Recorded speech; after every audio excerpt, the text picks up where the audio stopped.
Clifton, Texas, Dennis, is small town USA, right? Population 3,200 on the banks of the Bosque River, about 40 minutes out west of Waco. When I was 21 years old, a junior in college, I accepted a part-time position. Wasn't quite part-time, but anyway, as minister of music at First Baptist Church there in Clifton. The early days of Clifton, people from Norway had come and settled there in the 1850s, and out west of town, the beautiful rolling hills and all, there's family ranches and family farms, and there's schools, and there's a couple of churches. One's an old red brick church, a Lutheran church, and there's a white stone, beautiful church there in Clifton as well. When Lindy and I finished college, we got married. And her first job was teaching at Clifton Junior High. So we moved out to Clifton. Here's a little background I haven't shared with you mostly because most Sundays I'm more concerned about what's happening with the music, quite honestly, right? Lindy and I met in high school. We've known each other for a long time. She'll say we met in high school, and that's technically absolutely true. I'll say I knew her in junior high. She doesn't claim to know me in junior high. It's okay. You'll get why. The first day for sixth grade, I showed up to start my new school in a light blue, sleeveless, muscle shirt. No muscles included. Big letters across the front in dark blue that said, "Looking good." It's not a good way to start out of school. I don't recommend that. I didn't have much sense of style, but I had plenty of self-confidence. So, Lindy and I had grown up in Pasadena. Pasadena is a suburb of Houston. We grew up around a lot of people, around restaurants everywhere, the theater district. We could go to the Astrodome and watch the Astros, all the different ball fields. Galveston had so many things to do. NASA, the Clear Lake area, and all of that. Clifton was an adjustment to a small town. A couple things I remember that cracked us up right when we moved there. The first would be our neighbors. They watched when we left our house. They calculated how long we were gone. They watched when we came home, and 2 weeks later, they'd bring it up in conversation and want to talk about why we left our house and when we got home and what were we doing. Along the same lines, we had never experienced this. We would walk into these small restaurants in Clifton. We would open the door, stand there, wait to be seated. Everybody would look from their table, directly stare at you, just like you're doing right now. It was the weirdest thing, like we were from a different planet. We couldn't figure this out. After we lived there a while, then we understood in Clifton, when we were at the restaurants too, we end up doing ourselves. At the table, look and see who's there because you know half the people. And you want to say hello, you want to greet, you want to go visit them. One night, we're driving home from the softball field, church softball game, and I rolled through the light there on Main Street. It was yellow or almost reddish, whatever. And the policeman was on the other side. He flashed his lights at me, pulled us over, he corrected me and all of that. And we drove about a mile up down the neighborhood to our house that we were living in. We walked in the door, the answering machine, those old answering machines, it was blinking. So I pushed the button on the answering machine, and a lady from church says, "Tim, I just heard on my scanner that you were pulled over at the main street. You really have to watch for Officer so-and-so because he really likes to sit there in the evenings." And I appreciated the help, but I'm thinking, why are we listening to our scanners? I know there's not much to do. Jordan, I know we have a picture of this today. A couple of wonderful things in Clifton. There's the beautiful area I mentioned out west of town. And it had two churches, the red brick church and then old stone white church. The old stone church was called the Old Rock Church. It had the old wooden creaky pews in it. It had a small balcony right above where you walk in with an old pump organ. It had a wooden stove that could heat the place. It had those tall ceilings. You see the cemetery barely there on the right side. In the yards and the pastures that surrounded it. It was quiet. It was peaceful. Tourists would come in and out sometimes and see this and that. But I so enjoyed going out there to be alone, to think, to rest, to pray, to listen. And it's one thing I'll always remember from there. It ended up, I love this place so much, and this area we would drive to. It ended up being the place where Lindy and I drove out to one late a Friday afternoon near sunset, and I proposed to Lindy there at that old rock church. When I started in town at First Baptist in Clifton, I looked at it as kind of a test. I had sensed a call to ministry in high school, and I was taking all the music theory classes and the music history classes and some of the ministry classes. And I thought, but I need to jump in with both feet and see if this is really for me. Can I do this? Do I enjoy this? God, is this truly what you have for me? So immediately, I'm leading 2 morning worship services. I'm leading the children's choir. I'm directing the handbell choir. I'm leading the youth choir on Sunday afternoons, and I'm directing the adult choir. I even lead the Sunday night. You remember Sunday night services? We were there like way into the night. All day. We had a lot going at the church. We took a children's trip. We chartered a bus. We went to Houston. They did their musical for a whole weekend. We took the youth choir a whole week to New Orleans, Louisiana on a mission trip and just had a great time, and it had a lot going. But as I think about it, it was because of the people. It was because the people worked with children. It was because the people helped with youth. It was because they built musical sets. They planned special fellowships and served all kinds of food. They showed up at special events. They funded the trips that we wanted to do and felt led to do. They helped a young minister and encouraged me along the way.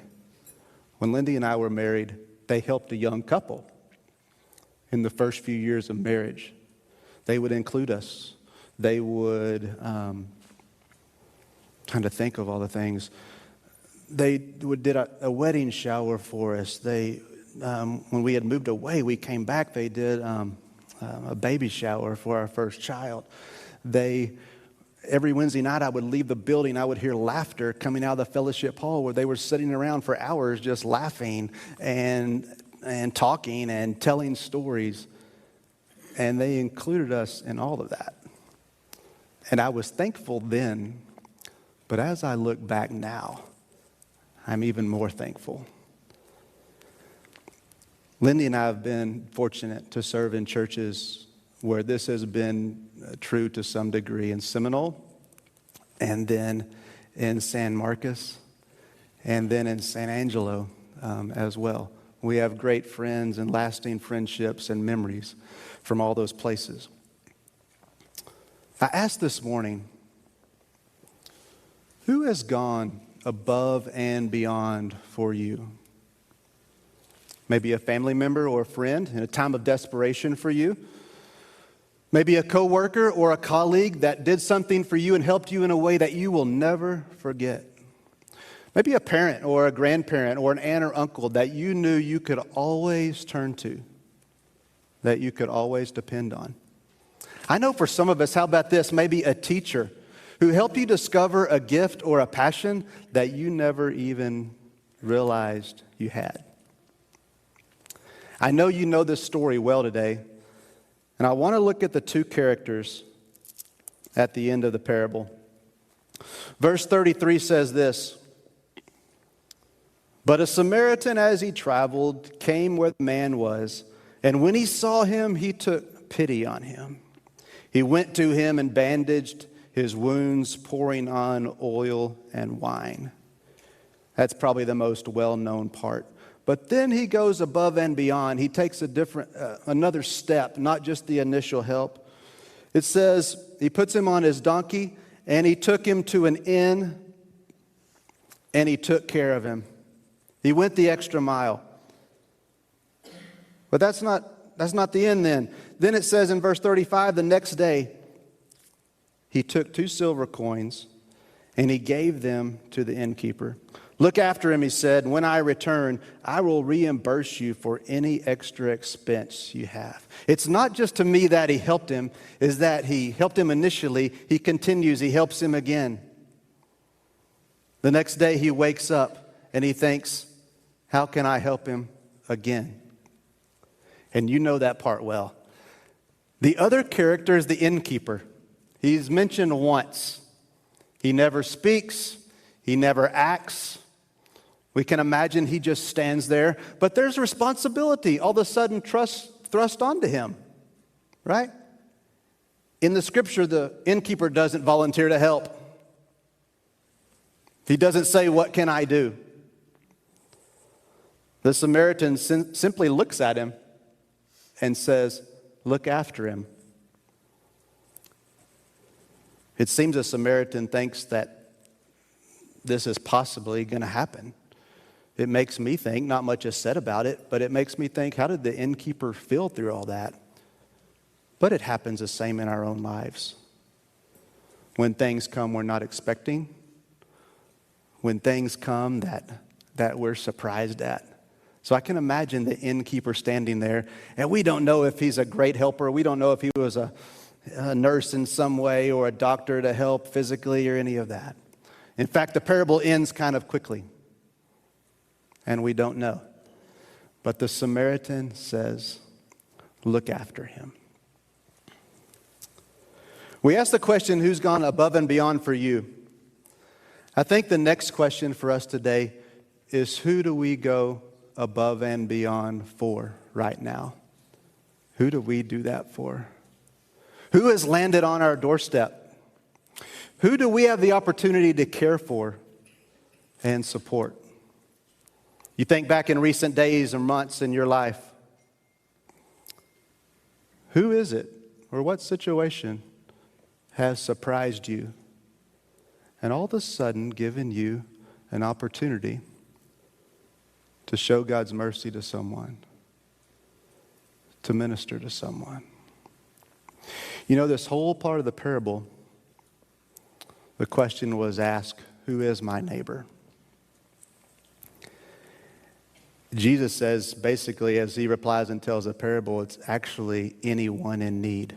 We think of neighbors differently. You know this. I think of my neighbor as Andy McCullough that plays cello every week. He lives 2 houses down. I didn't even know that when I moved in. I think of my neighbor as the policeman and his family that live next door that we speak to when we're outside, and other families on our street. Asher and Ellis, we moved onto their street. I see them right back there, the Bynums. I think of them as our neighbors. But Jesus wasn't talking really about that, just the friends we know and love. Jesus was talking about anyone in need. Verse 25 says, on one occasion, an expert in the law stood up to test Jesus. "Teacher," he asked, "what must I do to inherit eternal life?" "What is written in the law?" he replied. "How do you read it?" He answered, "Love the Lord your God with all your heart and with all your soul and with all your strength and with all your mind, and love your neighbor as yourself." This is a big deal, this next part. Jesus says, you have answered correctly. Do this and you will live. Those verses we base, I know many of us base a lot of our lives on, and all of our other beliefs kind of hang on love the Lord your God and love your neighbor as yourself, and being anyone. This is not really how the world teaches us to live necessarily. We learn this at church. Other faith groups teach something similar. Care, generosity, love, kindness. They teach all of that as well. I know people in my life, and you probably do too, who don't profess any faith at all, but care for others and do that really well and are an example of that. But the world, by and large, the culture we live in, it really doesn't teach us this. When I think of people who I look up to and respect, it's always people who live out this teaching and positively impact the lives of others. It's an attitude in their life, a passion, a lifestyle. It's life-giving, it's meaningful, and our world needs more of it. I can be better at it. And I imagine most of us can be better at it. 3 weeks ago, Holly Woodruff stood here, and she talked to you about the friends that brought her to church, the adults she met at church, the teaching she heard at church, how it changed her life, how it impacted her life for years and years to come, to ministry now, and she comes back and shares with you. Last week, Phil Christopher was here. He talked about the roundabout road that we're on, that we're all on, and how that roundabout road brought him around into Hereford and eventually to Lubbock. It talked about the vibrancy he found at Second Baptist Church.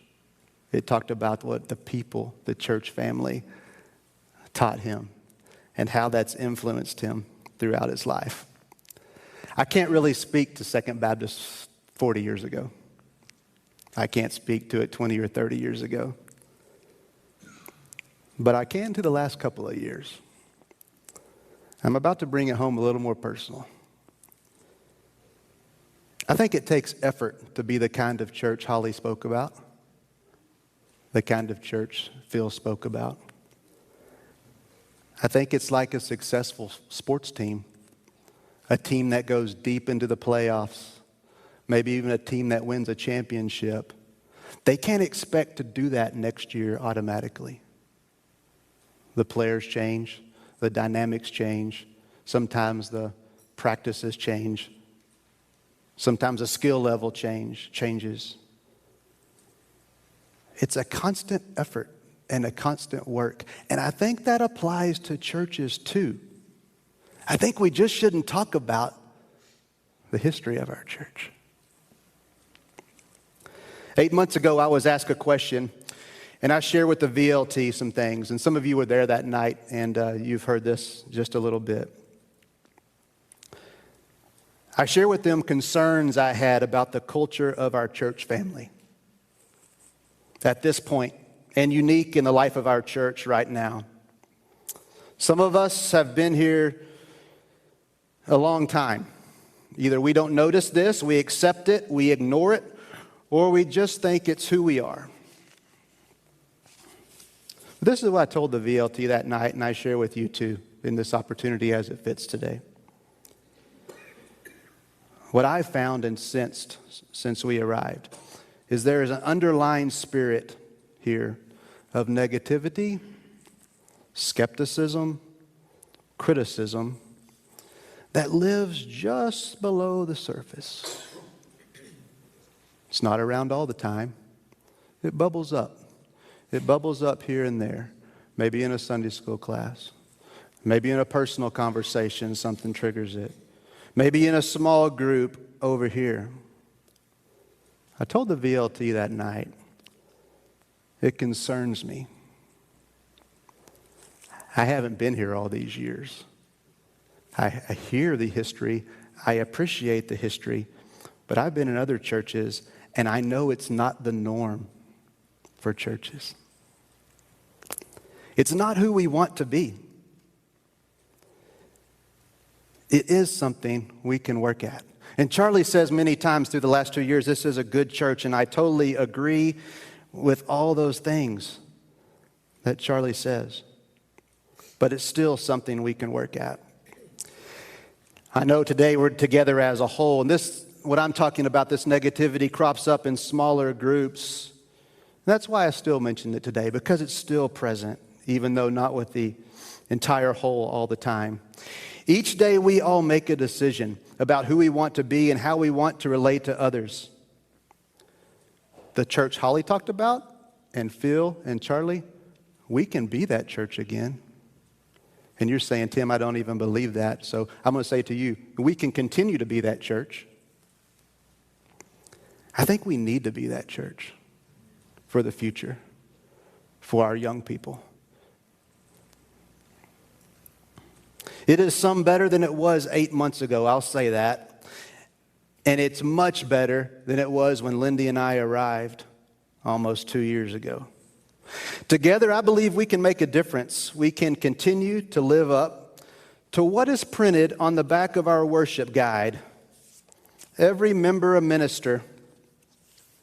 You read it, you know it. Not every member an expert. Not every member always thinking, I could have done that better. Not every member saying, we've never done it that way before. Not every member critiquing every detail and decision. How about this? Every member, how can I help with that? Every member, how can I care for that friend? How can I invest in the lives of others? How can I build up the body of Christ? How can I minister to those in need?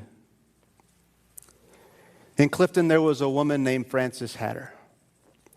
Frances Hatter cared about people. She cared about the church. She cared about missions. And she cared about the community. She was honest. She was upfront. She would tell you exactly what was on her mind. And you always knew she cared for you. Even after we moved, she would call Lindy and I. She would talk about family. She would talk about church. She loved to talk about Baptist politics and the conventions and all the things going on in that, but she kept up with us. It doesn't mean she was always happy with me, a 23-year-old at the time, minister of music. One day she was really frustrated. I had taken the children to sing at the nursing home on a Wednesday night. It was wonderful. They had sung. They had visited. We had come back to the church, gotten out of the van, locked it up. All the parents picked them up, and it was great. A month later, Frances bounds into the church office, animated and not happy. She wants to know who the last person was to drive that church van. It was easy to find that had been me. She said, Tim, I need you to come outside and see something. I'll fill you in on our short walk to that parking lot. Turns out, a month later, the children had been playing with a nice little kitty cat in the parking lot at the nursing home. We had all gotten on the van, including the cat. The children, we rode back to the church. The children all got off the van. The cat did not. The van roasted in the Texas summer heat for about a month. Frances had shown up that day to put her luggage in and take a trip with some adults. She was taking on a trip, opened that back door, and it was not a pretty sight. The smell was extraordinary. I can still smell it in my imagination today. We got Frances the key to the other van. She took that van. We cleaned that van. We took it to professional people. They cleaned the van. We eventually took carpet out and put new carpet in. Guess what? That smell never went away. That van became a little legendary at First Baptist Clifton. It was called the Cat Van. Every single trip, no matter if it was a block or if it was 8-hour drive, I was a designated driver. From then on, of the Cat Van. Later, Frances and I would laugh about, well, I would say much later, Frances and I would laugh about that day. But that's just a side note. The wonderful thing about Frances is Lindy and I knew she cared for us so much that she treated us as her own, calling us her children many times. We could have been her grandchildren, probably. She loved us. She checked on us after we moved. We would call her. We would visit right up until the time she passed away at 99 years old. I'll always remember Frances Hatter because she cared deeply and she lived out her faith. My prayer today is, Lord, let us be Samaritans, let us be innkeepers, and let us be Frances Hatters.